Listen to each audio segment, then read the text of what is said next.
A Didaquê é um catecismo cristão datado entre 60 e 90 d.C., talvez antes da destruição do Templo de Jerusalém, provavelmente escrito na Palestina ou na Síria. Trata-se certamente do documento mais importante da era apostólica e é a mais antiga fonte de legislação eclesiástica que nós possuímos. Ao que parece, é o fruto da reunião de diversas fontes orais e escritas e que bem retrata a tradição das primeiras comunidades cristãs. Essa antiguidade explica por que algumas igrejas chegaram a considerá-la um escrito canônico, apesar de ter sido redigido nos primórdios do cristianismo.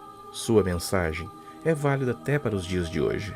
Entre os assuntos tratados, podemos destacar a repetição das palavras de Mateus 5, verso 26, que contribuíram para a definição da doutrina sobre o purgatório, a proibição do aborto, o do esoterismo e da astrologia, e a exortação pela unidade dos cristãos.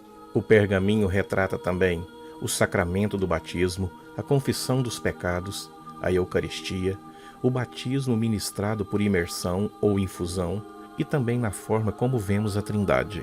Entre outros, o livro também retrata sobre a Eucaristia, visto como alimento espiritual para o cristão e talvez como sacrifício, os cuidados a serem tomados contra os falsos profetas e mestres, a celebração Eucaristia realizada aos domingos, a existência de bispos e diáconos, substituindo com a mesma dignidade dos profetas e mestres, e o documento está dividido em 4 partes, totalizando assim 16 capítulos. Capítulo 1. O caminho da vida e o caminho da morte. Existem 2 caminhos, o caminho da vida e o caminho da morte. Há uma grande diferença entre os 2 caminhos.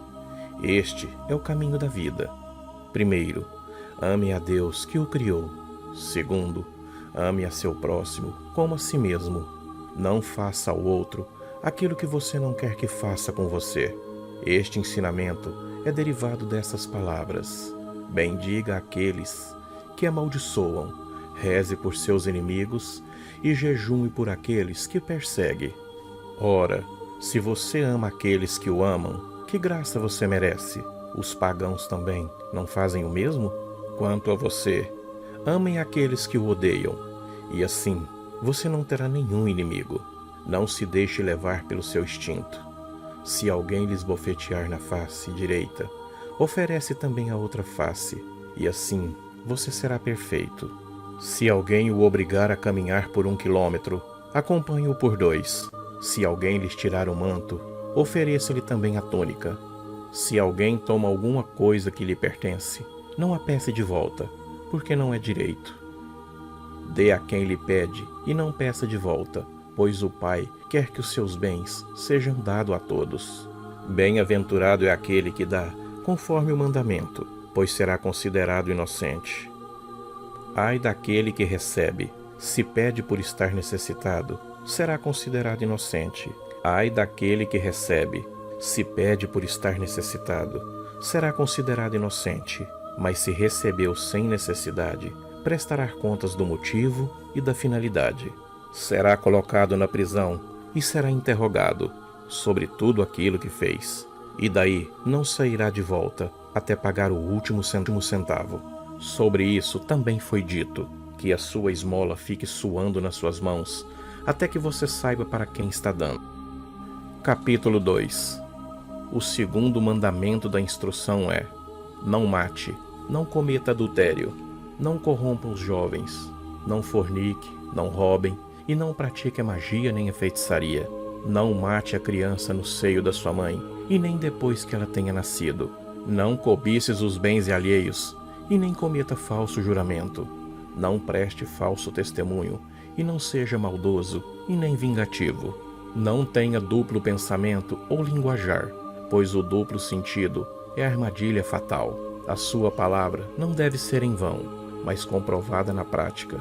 Não seja avarento, nem ladrão, nem fingido, nem malicioso, nem soberbo.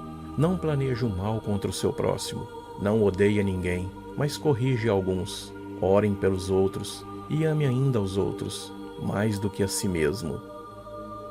Capítulo 3. Filho, Por que evitar tudo aquilo que é mal e tudo que parece ser com o mal? Não seja colérico, porque a ira conduz à morte. Não seja ciumento também, nem briguento ou violento, pois o homicídio nasce de todas essas coisas. Filho, não cobice as mulheres, pois a cobiça leve à fornicação. Evite falar palavras obscenas e olhar malicioso, já que o adultério surgem dessas coisas. Filho, não se aproxime da adivinhação, porque ela leva à idolatria. Não pratique encantamentos, astrologia ou purificações, nem queira ver e ouvir sobre isso, pois disso tudo nasce a idolatria. Filho, não seja mentiroso, pois a mentira leva ao roubo. Não persiga o dinheiro nem cobice a fama, porque os roubos nascem dessas coisas. Filho, não fale demais, pois falar muito leva à blasfêmia. Não seja insolente e não tenha mente perversa, porque as blasfêmias nascem dessas coisas. Seja manso, pois os mansos herdarão a terra. Seja paciente, misericordioso, sem maldade, tranquilo e bondoso. Respeite sempre as palavras que você escutou. Não louve a si mesmo e nem se entregue à insolência. Não se junte com os poderosos, mas aproxima-se do justo e dos pobres. Aceita tudo que acontece contigo como coisa boa e saiba que nada que acontece é sem a permissão de Deus. Capítulo 4. Filho, lembra-se de dia e de noite daquele que prega a palavra de Deus para você. Honre-o como se fosse o próprio Senhor, pois ele está presente aonde a soberania do Senhor é anunciada. Procure estar todos os dias na companhia dos fiéis para encontrar forças em suas palavras. Não provoque a divisão. Ao contrário, reconcilie aqueles que brigam entre si. Julguem de forma justa e corrija as culpas sem dividir e distinguir as pessoas. Não hesite sobre o que vai acontecer. Não te pareças com aqueles que dão a mão quando precisam e retiram quando deve dar. Se o trabalho de suas mãos te rende algo, as ofereças como reparação pelos seus pecados. Não hesite em dar e nem dê reclamando, porque na verdade você sabe quem realmente pagou sua recompensa. Não rejeite o necessitado. Compartilhe tudo com seu irmão e não diga que as coisas são apenas suas. Se vocês estão unidos nas coisas imortais, tanto mais estarão nas coisas perecíveis. Não se descuide do seu filho ou filha. Muito pelo contrário, desde a infância, instrua a temer a Deus. Não dê ordens com dureza a seu escravo ou escrava, pois eles também esperam no mesmo Deus que você. Assim, não perderão o temor a Deus, que está em cima e acima de todos. Certamente, ele não virá chamar a pessoa pela aparência, mas somente aqueles que foram preparados pelo Espírito. Quanto a vocês, escravos, obedecem a seus senhores com todo respeito e reverência, como a própria imagem de Deus. Deteste toda a hipocrisia e tudo aquilo que não agrada ao Senhor. Não viole os mandamentos de Deus e guarde tudo aquilo que você recebeu. Não acrescente e nem retire nada. Confesse seus pecados na reunião dos fiéis e não comece a orar estando com má consciência. Este é o caminho da vida. Capítulo 5. Este é o caminho da morte.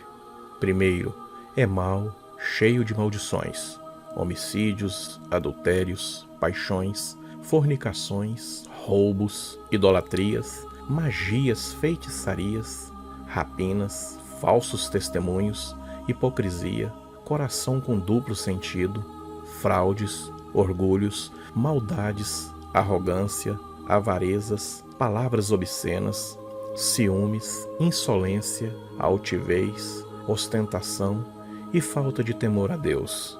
Nesse caminho trilham os perseguidores dos justos, os inimigos da verdade, os amantes da mentira, os ignorantes da justiça, os que não desejam o bem, nem o justo julgamento, os que não praticam o bem, mas somente o mal. A calma e a paciência estão longe deles. Estes amam as coisas vãs, os ávidos por recompensas. Não se compadecem com os pobres e não se importa com os perseguidos. Eles não reconhecem o Criador. São também assassinos de crianças, corruptores da imagem de Deus.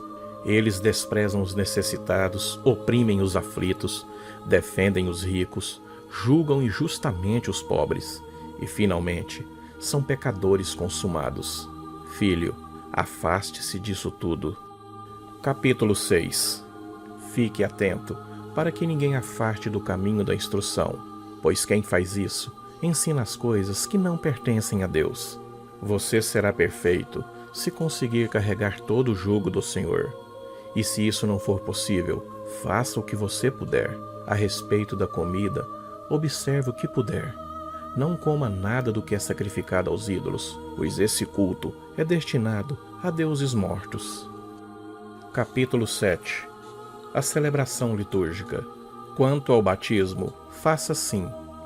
Depois de ditas todas essas coisas, batize em água corrente, em nome do Pai, e do Filho, e do Espírito Santo. Se você não tiver água corrente, batiza com outra água.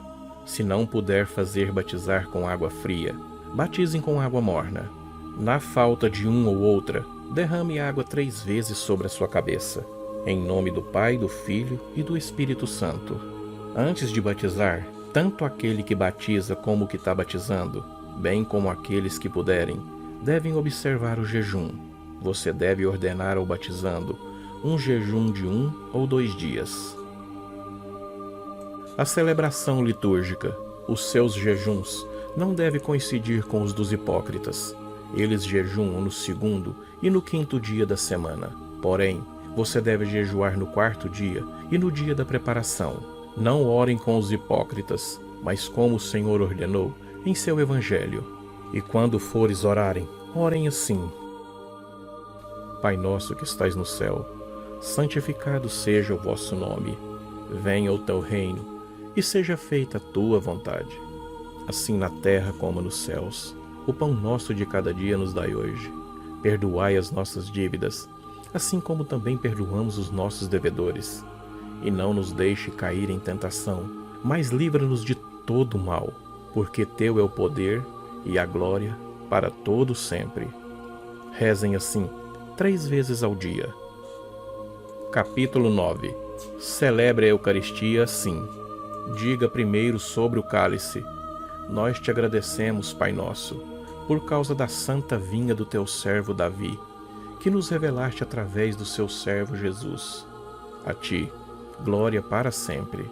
Depois, diga sobre o pão partido: Nós te agradecemos, Pai nosso, por causa da vida e do conhecimento que nos revelaste através do seu servo Jesus. A ti, glória para todo sempre.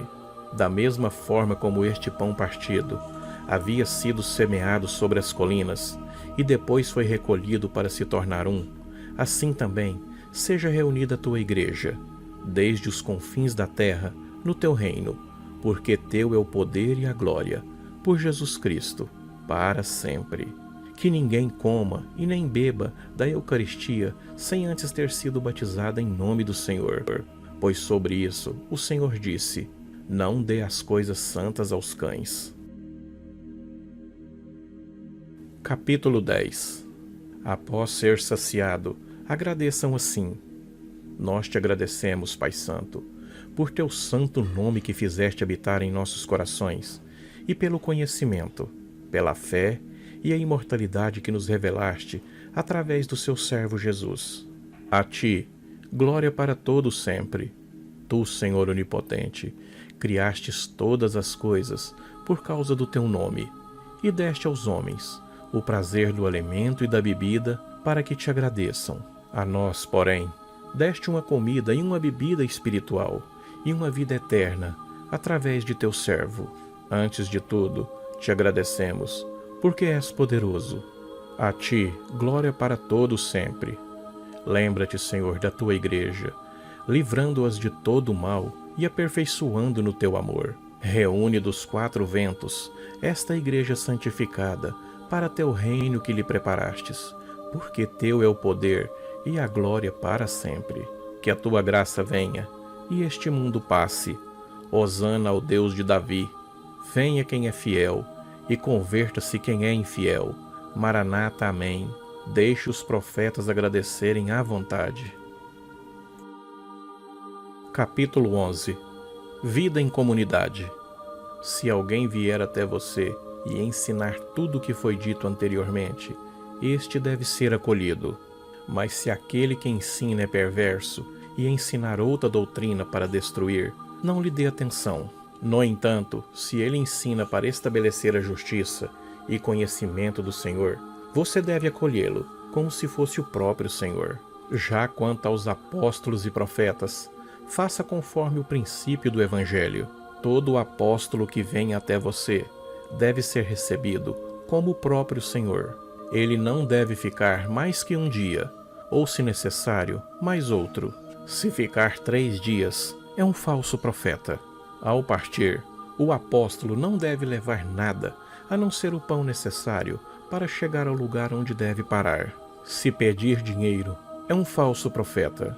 Não ponha à prova nem julgue um profeta que fala tudo sobre inspiração, pois todo pecado será perdoado, mas esse não será perdoado. Nem todo aquele que fala inspirado é profeta, a não ser que viva como o Senhor. E é desse modo que você reconhece o falso e o verdadeiro profeta. Todo profeta que sob inspiração manda preparar a mesa não deve comer dela. Caso contrário, é um falso profeta. Todo profeta que ensina a verdade, mas não pratica o que ele realmente ensina, ele é um falso profeta. Todo profeta comprovado e verdadeiro, que age pelo ministério terreno da igreja, mas que não ensina a fazer como ele faz, não deverá ser julgado por você. Ele será julgado por Deus. Assim fizeram também os antigos profetas. Se alguém disser sobre inspiração, dai-me dinheiro, ou qualquer outra coisa, não o escutem. Porém, se ele pedir para dar a outro necessitado, então ninguém o julgue. Capítulo 13. Todo verdadeiro profeta que queira estabelecer-se em seu meio é digno do alimento. Assim também o verdadeiro mestre é digno do seu alimento, como qualquer operário. Assim, tome os primeiros frutos de todos os produtos da vinha e da eira, dos bois e das ovelhas, e os dê aos profetas, pois são eles os seus sumos sacerdotes. Porém, se você não tiver profeta, dê aos pobres. Se você fizer pão, tome os primeiros e os dê conforme o preceito. Da mesma maneira, ao abrir um recipiente de vinho ou óleo, tome a primeira parte e dê aos profetas. Tome uma parte do seu dinheiro e da sua roupa, e de todas as suas posses, conforme lhe parece oportuno, e os dê de acordo com o preceito. Capítulo 13. Todo verdadeiro profeta que queira estabelecer-se em seu meio é digno do alimento. Assim também o verdadeiro mestre é digno do seu alimento, como qualquer operário.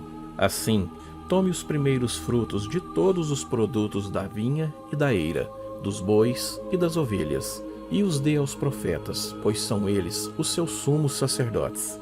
Porém, se você não tiver profeta, dê aos pobres. Se você fizer pão, tome os primeiros e os dê conforme o preceito. Da mesma maneira, ao abrir um recipiente de vinho ou óleo, tome a primeira parte e dê aos profetas. Tome uma parte do seu dinheiro e da sua roupa, e de todas as suas posses, conforme lhe parece oportuno, e os dê de acordo com o preceito. Capítulo 14. Reúna-se no dia do Senhor para partir o pão e agradecer, após ter confessado seus pecados, para que o sacrifício seja puro. Aquele que está brigado com seu companheiro não pode ajuntar-se antes de se reconciliar, para que o sacrifício oferecido não seja profanado. Esse é o sacrifício a qual o Senhor disse: em todo lugar e em todo tempo seja oferecido um sacrifício puro, porque sou o grande rei, diz o Senhor, e o meu nome é admirável entre as nações.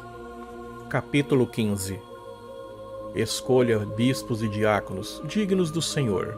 Eles devem ser homens mansos, desprendidos do dinheiro, verazes e provados, pois também exercem para vocês o ministério dos profetas e dos mestres. Não os desprezem, porque eles têm a mesma dignidade que os profetas e os mestres.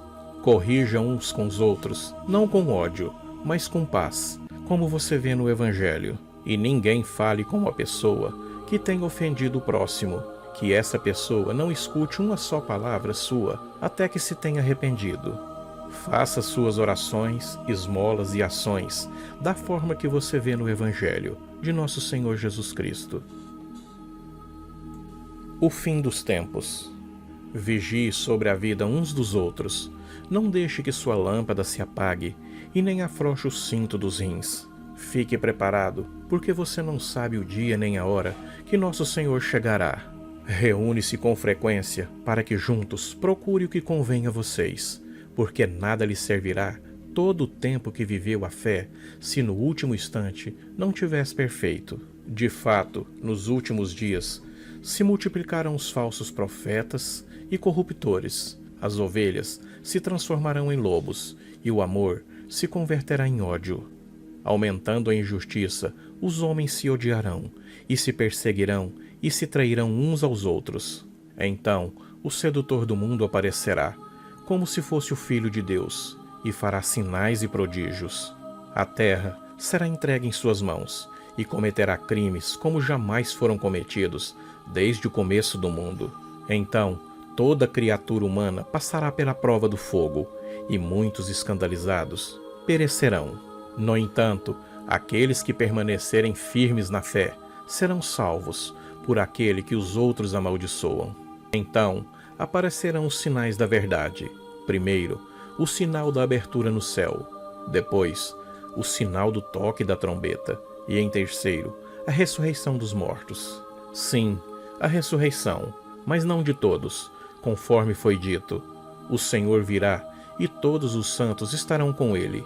Então, o mundo assistirá ao Senhor chegando sobre as nuvens do céu.